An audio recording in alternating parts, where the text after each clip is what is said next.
बिरहा का शुरुआत बकई से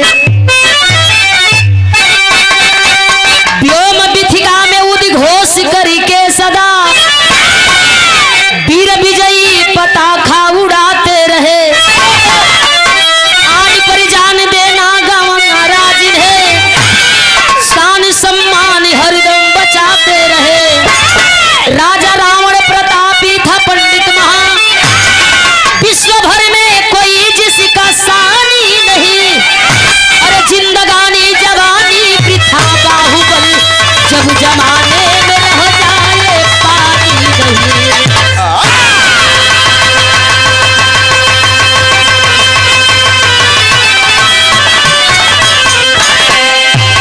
अरे जिंदगानी जवानी वृथा बाहुबल, तो जब जमाने में रह जाए पानी नहीं। लोग कहेला कि पानी वाला मरद नी की पानी वाला बरद नी। लोग कहेला कि शूद्र बदे जनेऊ ना बनल ह, पाड़ा खाती पखेव ना बनल ह। फल बहुते बाबा की बानर खाती सेव ना बनल ह। जब काल आवेला त कपारे चढ़ के बोलेला। रावण के जब मरे के भैले भैया हो तो जानकी के रूप में अपने मौत का हरण वह रावण कैलन। लेकर के जानकी के लंका में चलल हो। रावण अशोक वाटिका में माई जानकी बैठल है। भगवान राम जानकी के वियोग में रो रहल हुन। हनुमान जी अला पता लगौलन, लंका पर पुल बना गई। लेकर के बंदरी सेना लंका पर चढ़ाई कैलन। बहुत बढ़िया भई कि बानर भालू लेके गईलन। अगर आदमी लेके जैता लंका उठा के घरे ले धो देता। कारण तो भगवान राम के ही लोग बर्बाद दे। बानर भालू लेके भगवान राम गई लवन। लड़ाई लंका पर जीत के माई जानकी के लेके इलन। बिरहा में गजल के अंदाज है कैसे।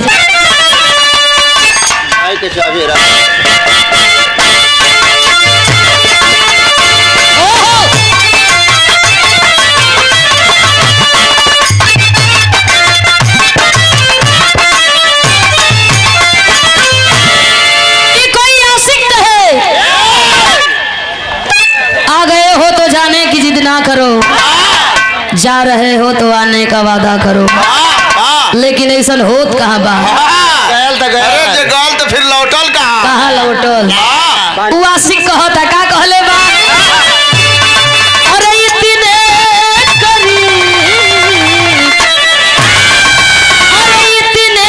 करीब आके दगा दे गई मुझे।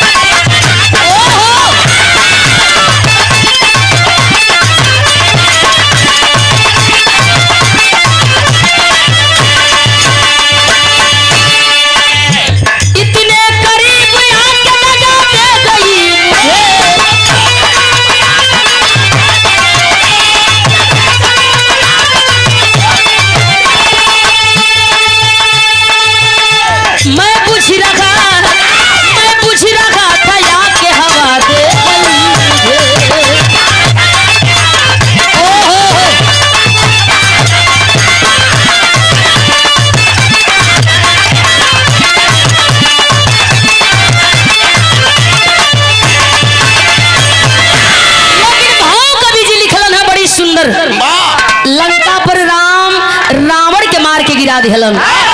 राशि सेम बा, रो से रावण या रो से लोग कहेला कि राशि में बदमाशी होला। ए भैया हो, राशि पर विश्वास मत करिह। राम और रावण में तनिको बनल ना, कंस और कन्हैया में तनिको बनल ना। रावण के मारे खातिर राम का अवतार भइल और कंस के मारे खातिर कन्हैया का अवतार भइल। भगवान राम जब रावण के मरले होन तब भाव लिखल गई है कैसे। अरे दुश्मन को मारी डाल रघुवीर लगता है।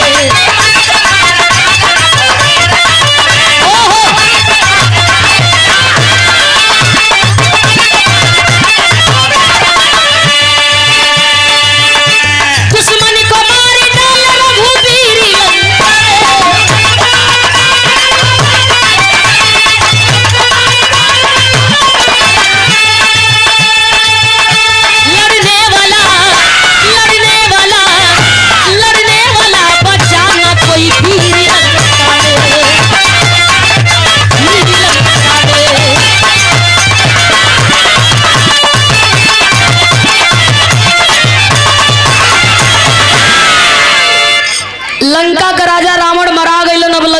केहू लड़े वाला नहीं खे।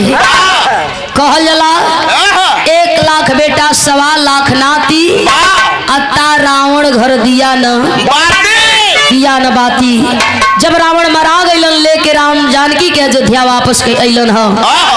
अयोध्या का लोग धूप दीप जला करके स्वागत करत हुवन, नाचत हुवन, गावत हुवन। भगवान राम के लोग राजा बनावल चाहत हुवन। भगवान राम सिंहासन पर बैठल चाहत हुवन। लोग सवाल कैलन ह। भगवान राम से पूछत हुवन कि विशाल रावण के कैसे मरला। भगवान राम मुस्किया रहल हुवन, हम कहाँ मरली। जवन कैलन हनुमान जी कैलन। ए भैया हो, अयोध्या में खुशी के ठिकान नहीं खे। सब नाचत गावत बा, लेकिन लंका एकदम झन झन करत ह।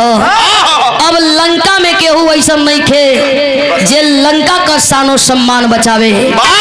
वही लंकवा में एगो बीराउर रहल जवन रावण का भाई बतावल जाला, कुंभकर्ण। 6 महीना सूते 6 महीना जागे, बड़ा मेहनत करे के होखे, तब तो जागे। नहीं तो सुतले रहे, आना है तो सुतले रहे। कुंभकर्ण का बेटा मूल नक्षत्र में पैदा भइल हल। मूल नक्षत्र में पैदा भइल हल। मैं नक्षत्र हमनों के घर में, आपो के घर में होला। लइका मूर में पड़ जालन। लइकन के 27 झकावे के होला। ए भैया, मूल नक्षत्र में जब मुल्कासुर पैदा भइलन ह, तो कुंभकर्ण के ई बतिया निक ना लगल, फेंकवा देहलन दंडक वन में। मधुमक्खी मधु का रस चटा चटा करके ओ मुल्कासुर का जियवली ह। सयान भइलन, जवान भइलन, वही बनवा में रियाज मार के तैयार भइलन। लंका का शान बचावे खाती चलल हुआ मुल्कासुर की, चल के लंका का शान हम बचाई। लंका का राजा बनो और राम के मारब, करे बाद विभीषण के मारब। यह मनवा में बात सोच करके मुल्कासुर लंका की ओर चले से पहले बैठ गईलन आसन मार के। लगलन ब्रह्मा के याद करे, ओम ब्रह्माय नमः, ओम ब्रह्माय नमः का जाप करे लगलन। ब्रह्मा जी आकर के खड़ा हुवन सामने बर वरदान देवे खातिर। ओ मुल्कासुर के जगा रहल हुवन, बेटा आँख खोल के बर मांग ल। मुल्कासुर आँख खोल के बर मांगत बा, गीत लगल है।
मुल्कासुर ताकता ब्रह्मा जी की ओर कहता कि सुनी, हमके वरदान दिहल चाहता, नहीं तो वरदान दे दई कि दुनिया का कोनो मर्द हमके मारे तो हमार मौत ना होखे। ब्रह्मा जी मस्त कही के अंतर ध्यान हो गई। मुल्कासुर के घमंड हो गई कि धरती का कोनो मर्द हमके मारी तो हमार मौत ना हुई। यह सोच के लंका की ओर चल दिहलस।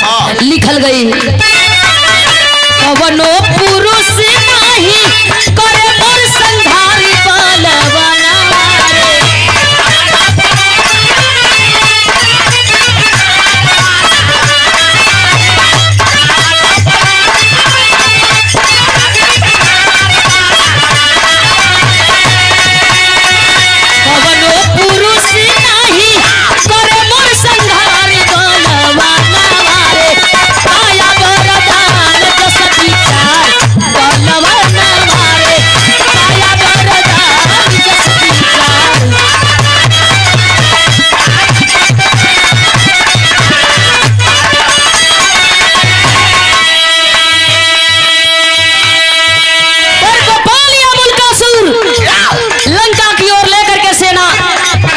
दिलस। गईल बा जब लंका में, देखत बा सोने का लंका जर गईल बा, लोग जहाँ बाड़ा वहाँ रोवत अड़ा, केहू का गोड़ कट गईल बा, केहू का हाथ कट गईल बा, केहू का मरल ठठरी वही बा।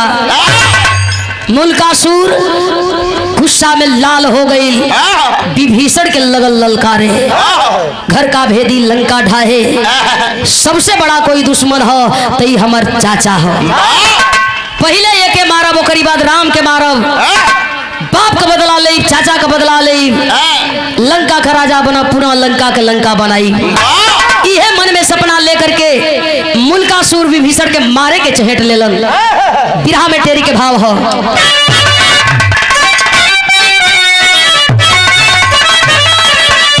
अरे विभीषण भइले कुल का मुदई, बचाना वीर कोई लंका में सब मर गई।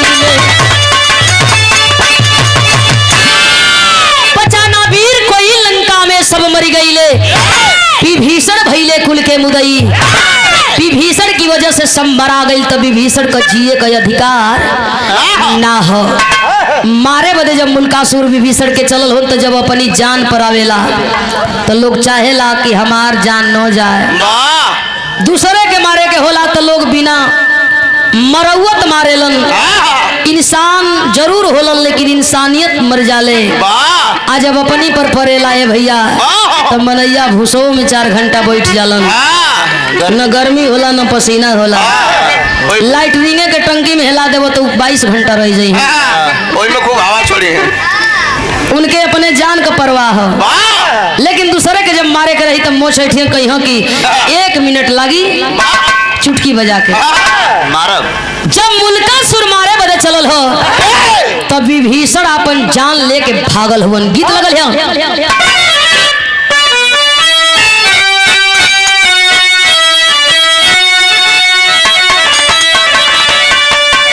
काम पर खाली ध्यान दो, सरकार पे मत ध्यान दो।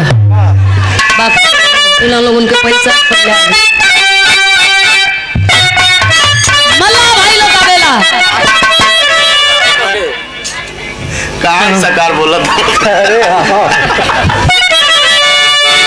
अरे तो हके चढ़ाई बो मैया, एक नोट लगवाओ। मल्ला भाई लोग आवेलन, तो हके चढ़ाई बो मैया, उहे नारियल चुनारिया हो की गंगा। तो हके चढ़ाई बो मैया,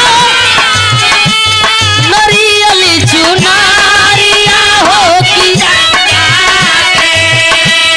पारी कई दा बोझली मोर नेवारिया हो की गंगा जी। पारी कई दा बोझली मोर नेवारिया हो।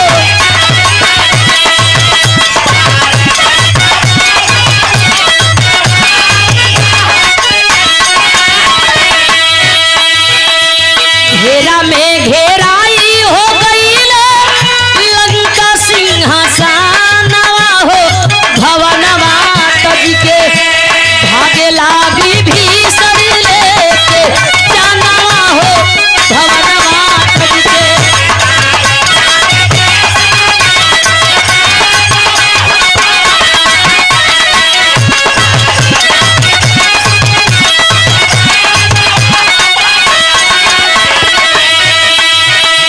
भागते भागते विभीषण जब गईल है अयोध्या में, तो जा करके भगवान राम का पैर पकड़ के रोवे लगल। भगवान राम सवाल कैला विभीषण से, आखिर रोवत काहे बड़ो, कौन विपत आ गई। विभीषण रो करके सारी बात के बता रहल बा, सारी घटना के बता रहल बा। कहता का अयोध्या में जाके हो कहले रामू के समानवा हो, भवनवा। अयोध्या में जाके कहले रामू के समानवा हो, भवनवा। काढ़े में पड़ी गई मोर परानवा हो, भवनवा तज के।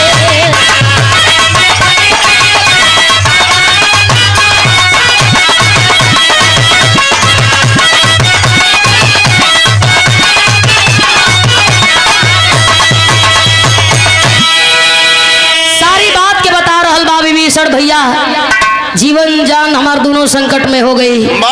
आप कही के आई रहनी है प्रभु कि लंका में अब कोनो वीर पैदा ना हुई, लेकिन हमके मारे खातिर मुल्कासुर पैदा हो गई। विकराल रूप विशाल रूप देख के डर लगत बा, पा जाई तो खड़े आदमी के खा जाई। भगवान राम हंसतड़न की बुझाता कि विभीषण सुतल ललन हंस सपना देखल उठ के भाग गेल अयोध्या। भगवान राम कहे कि मैं लंका की सगरी वीरन के मार दिहली, तई वीर पैदा भइल कब, आइल कहाँ से? सारी बात विभीषण बता रहल बा, रो रहल बा, आंख से झरझर झरझर आंसू गिर रहल बा। विश्वास नहीं हो। हाथ में धनुष बाण लेके भगवान राम एक बार पुनः लंका की ओर चलल हुवन। आगे आगे भगवान राम चलल हुवन, पीछे पीछे विभीषण, उनके पीछे हनुमान जी चलल हुवन। लंका में जब गईला भगवान राम तो जाकर के ललकारत हुवन। वही मुल्कासुर के भगवान राम चैलेंज करत हुवन, कौन है लंका में वीर, जरा मैं भी तो देखूं कौन है जो विभीषण को मारना चाहता है। आवाज सुनकर के मुल्कासुर आइले भैया हो, राक्षस बटले बा, विकराल रूप भगवान के देख के लागल जोर जोर से हंसे। भगवान राम के मारल चाहत बा मुल्कासुर। भगवान राम लल करलन की मर्द के काम होला रणभूमि में लड़ल, चूल्ही में ना। चल करके रणभूमि में अस्त्र शस्त्र का प्रहार करा, मार गिरैबा, मान जाए कि तू वीर हुआ, बलशाली हुआ, और नहीं जैसे लंका में रावण के मरली, कुंभकर्ण के मरली, वैसे लंका में मुल्कासुर के भी मार के जाई। भगवान राम का चैलेंज मुल्कासुर स्वीकार कर लेने भैया हो। वही रणभूमि में जाके खड़ा हो गई मुल्कासुर। भगवान राम और मुल्कासुर के बीच में अस्त्र शस्त्र का प्रहार होखे लगल। एक दूसरे से दोनों जानी लड़त कैसे हुवन, स्वर्गीय राम दो गुरु का जवानी वाली गीत लगल है।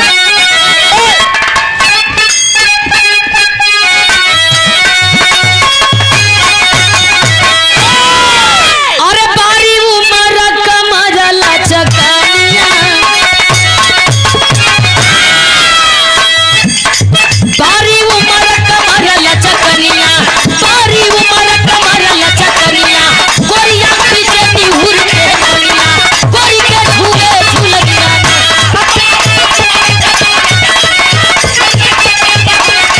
अरे गोरी के झूले झूलनिया।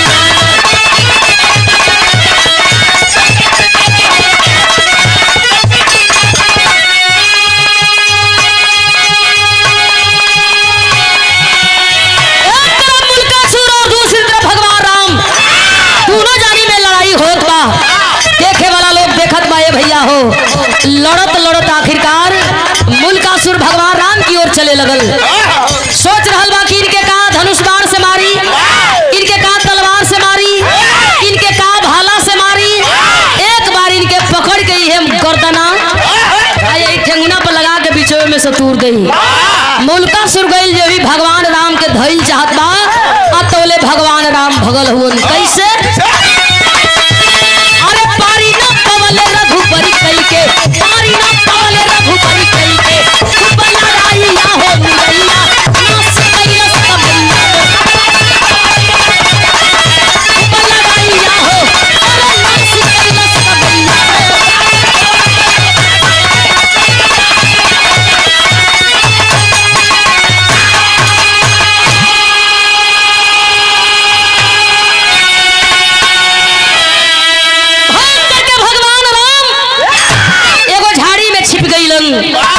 उहे भगवान जे लंका में रावण के मरले रहल।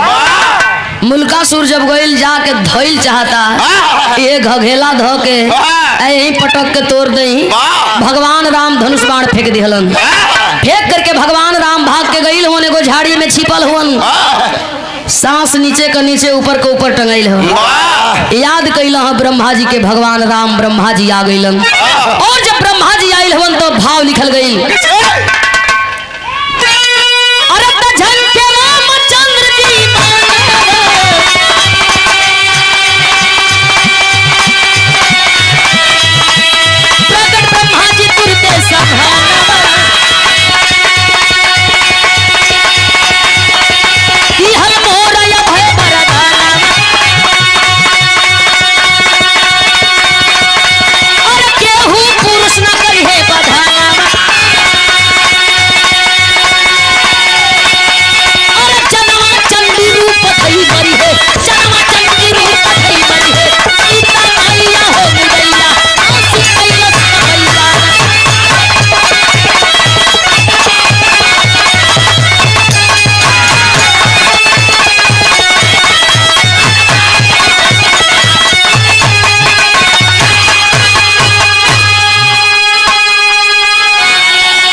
मैया नाश कैलस कमैया न। भगवान राम याद करत हुन ब्रह्मा जी अइला पूछत हुन अरे मलिकार तू 5 गो मुड़ी लेके हिलावत अड़ हमार जान संकट में हो। ब्रह्मा जी कहला तो का करी लड़े तू अइला आ फैसला हम करी। कैसे हो भगवान राम कहो कि जान चल जाई आ जब हमार जान चल जाई तो मैं देवतन का शान चल जाई। का चाहत अड़ो कि हम मरा जाई लंका में। ब्रह्मा जी हंसे लगल कहला असंभव। कहला तो हमार जान कैसे बची तू हमरे के खो जाता। ब्रह्मा जी हंस दिलन कहलन एगो काम करी प्रभु एक बार जानकी अइली लंका जरल रावण मराइल अब जानकी यहाँ तो मुल्कासुर मराई। भगवान राम तकला कहला कैसन लीला है कहला इहे लिखल है विधि का विधान के उतरलस का जानकी यहाँ कैसे कैसे ब्रह्मा जी वही हनुमान जी के देखौल कहल मैं समस्या का समाधान ये हुआ इन्हीं के भेजा जा करके अयोध्या से ले करके माई जानकी के लंका में अहन आज जब माई जानकी अहन तब मुल्कासुर के मार गिरई हन। ए भैया ताक रहल हन भगवान राम हनुमान के बोला रहल आवा हनुमान जी मुड़ी हिलावत हुआ हम ना आई जब तुह के घघेला धरे पहुंच गई हमार तब पोछिए उखाड़ दई हम आई वही भगवान कहलन कि तू ना आईब तो काम बिगड़ जाई जल्दी आव हे कपिराई। हाथ जोड़लो हनुमान जी अइलो आदेश पा करके हनुमान जी उड़ल हवन वही लंका से अयोध्या की ओर चलल हवन पापड़ का भाव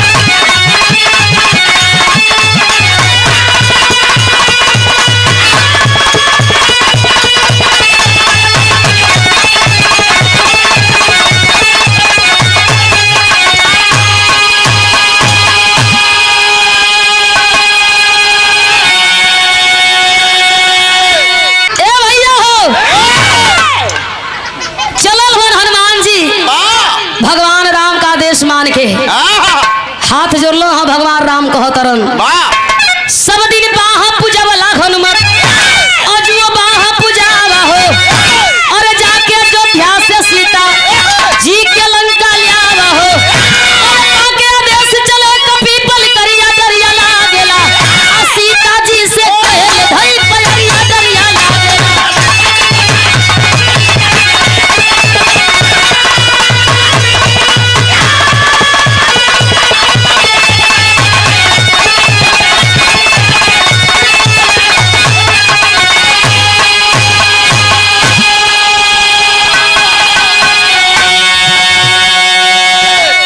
चले हैं हनुमान जी अयोध्या में जा करके माई जानकी के आगे हाथ जोड़ के बैठ गईलन आदेश कैला निहर कबो कर आको के देख कितना मजा हो आदेश वो घड़ी होके प्रभु प्रभु जात कह देवी आए घड़ी आदेश होता बाबू सोना बाबू सोना जात हो मर्द के नाम अगर सोनू हो मार्केट अगर मर्द जात हो तो मेहरारू कही सोनू लवंग लत्ता लाने का जिलेबी छना थे गुरहिया तो मर्द बड़ा खुश होता कि चलो मेहरारू कम से कम नाम तो ले सोनू सोनू को अथी नाम ले बड़ा खुश होता लोग घरी मर्द जात हो तो चोरी चोरी जिलेबी चोटैया लेके पिछवाड़े में आवत हूँ खिड़की में थमावत हूँ मेहरारू से कहत हूँ कि खा के झिलिया डाल दे चूल्हिया में नहीं तो माई जान जाए ना तो जान जाइए माई के न जनावे पावे खाते को लगे देवे वाला जाने मनो तो जना देखो दुकान गई ये सादर पुरस्कार चौहान हरिओम चौहान हरिओम चौहान बड़का भैया की ओर से 100 रुपया भैया के चरणों में पोलगी सबके पोलगी है आशीर्वाद की इच्छा माई जानकी चलल ही अपने सिंदूर के बचावे खाती कैसा चलल है अरे नारी के जिंदगिया का सम्मानी हो से बाबू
खबर को पा करके माई जानकी भगवान राम के बचावे चलल है। उहो तो एगो हइये है आ कुछ लोग औरू हइये हैं। जब पटीदार से दयाद से गांव में केहू से मार हो गई तो मरद जाई कही मेहरारू से की लाठी दे तो मेहरारू कही अरे हमार राम जी हो राम जी मत जइहा हो राम जी कोनो मार दे कपड़ा फाट जाइ हो राम जी। अरे मरद मन ना कोरई खींचियो या चल जइहो गांव के बीच में जाके लड़ाई क के कपार जब फोड़वा के अइहो तो मेहरारू जतनी घड़ी हरदी कूटी ओतनी घड़ी गरियाई कहीं की जोर है दो गला मने कैली रकत पे ना। अरे अब सब दूसरा है साइकिल में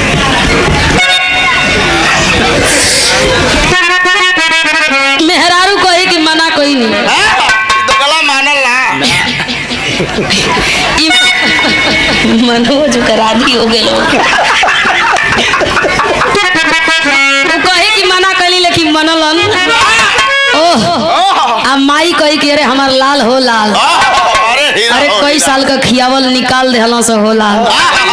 माई हरदी कुटिहन गरम करिहन ले जाके छोपिहन हेतना गरियहन जइहन तो दुआरे पर कही के यहाँ कि तोहने बाघ बड़ा सो तो ही बाघ पैदा कैले बड़ी तनी अकेली अकेला हमारा बेटा से फरियाल सो। माई और मेहरारू में इतना अंतर बतावल जाला। लोग कहेला कि मेहरारू मर्दे के जेब टोवेले आ माई बेटा का पेट टोवेले। माई कही कि लाल का पेट सटल बा आ मेहरारू कही कि आज जेब ऊंच नहीं खे आज तने 200 रुपया मिली तो कही कि 50 रुपया तो मार गई ए भैया।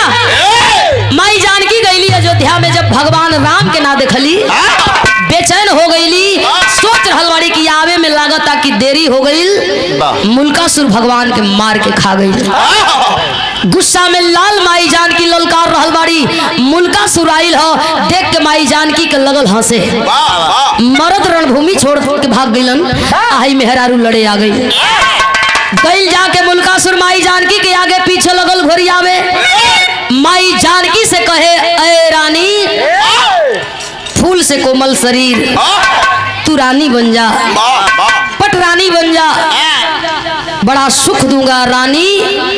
माई जानकी ताक रहल बाड़ी तू मुल्कासुर है एक काम कर जैसे भगवान राम से युद्ध किया था रणभूमि में वैसे हमसे भी युद्ध करना होगा और रणभूमि में जब हम तुम दोनों लड़ेंगे जो जिसको पछाड़ेगा उसकी शर्त को माना जाएगा।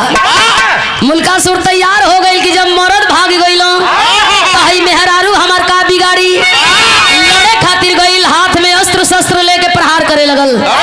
एक तरफ माई जानकी दूसरी तरफ मुल्कासुर लड़ते लड़ते लड़ते लड़ते माई जानकी विकराल रूप धारण कैली याद शक्ति भवानी चंडिका रूपी अवतार को धारण करती है। हाथ में खपर भुजाली लेके माई जानकी खड़ी भइली और जब माई जानकी खड़ी भइली तो आखिरी भाव लिखल गई बिरहा का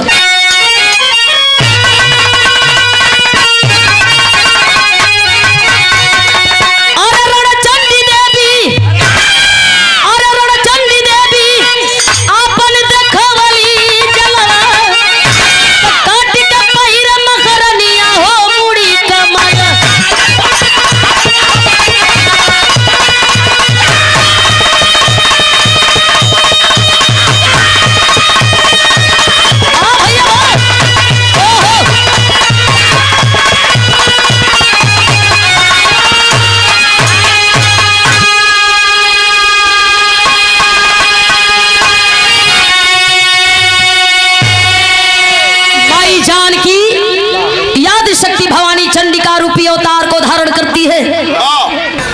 लिखल गई है मुल्कासुर का समर्पित में कई दिहली संहार अरे गिर चरण पर लंका वासी करल जय जयकार प्यार के बरस लागल पनिया हो बूढ़ी कमल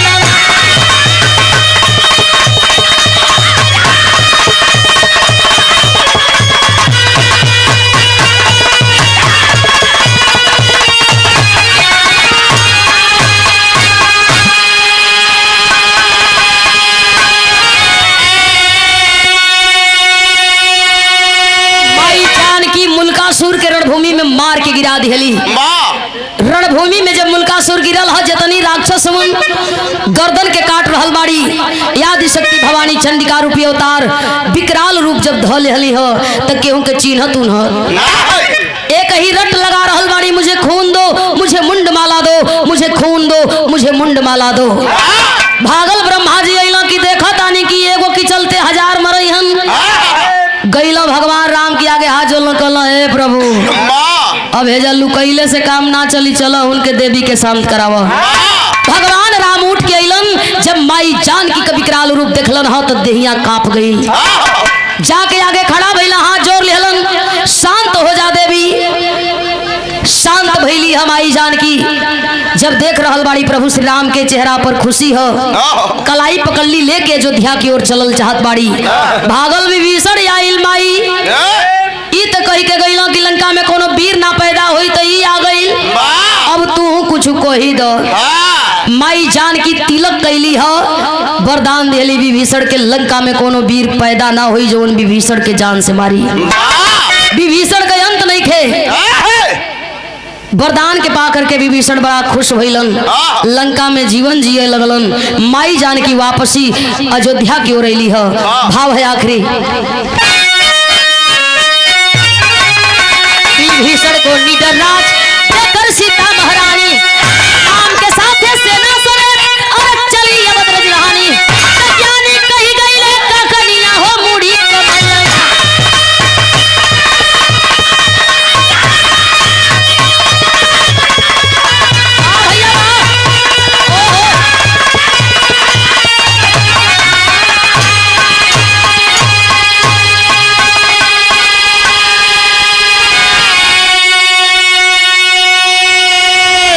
लोग कहेला कि कर्म प्रधान विश्व करी राखा, जो जस करनी तस फल। धरती पर जे आइल बा उ नरकी शरीर लेके आइल बा, सब शरीर के अपने अपने तहत यूज करत बा। केहू हारमोनिया बजा के अपन जीवन जियता, केहू गा के जियता, केहू ढोलक बजा के जियता। सब अपने तहत अपने नरकी शरीर के जियत बा। लेकिन कहल जाला कि जेकर आकार बनल बा ओके बेकार होखे के है। आजकल नरसों परसों कर्म महान होखे के चाहिए, ताकि गैला की बात भी लोग कहे कि फलाने बड़ा नेक दिल रहलन, जियला की बात भी लोग कहे कि फलाने बढ़िया हवन। बढ़िया सुने खातिर कुछ लोगन के मरे के होला। लोग कहेला कि अरे हो बेचारा फलाने बड़ा निक रहलन। विदाई हम कहिला कि दू ढंग के होले, एगो उ विदाई होले लोग कहेला कि हे भगवान बड़ा निक रहलनी, एगो उ विदाई होला लोग कहेला कि हे भगवान ये साल 6 महीना पहले ले जाए चाहत रहे। तो विदाई होखे, लेकिन ढंग का विदाई होखे।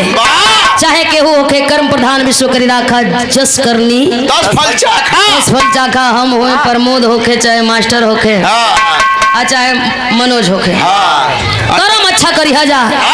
माता रानी के दरबार में हाथ उठा के साच बोला जा कि कर्म बढ़िया कर बजा कि ना। पहले इनसे पूछला मास्टर से, पापी बड़ा जा। बिरहा के आखिरी भाव हो,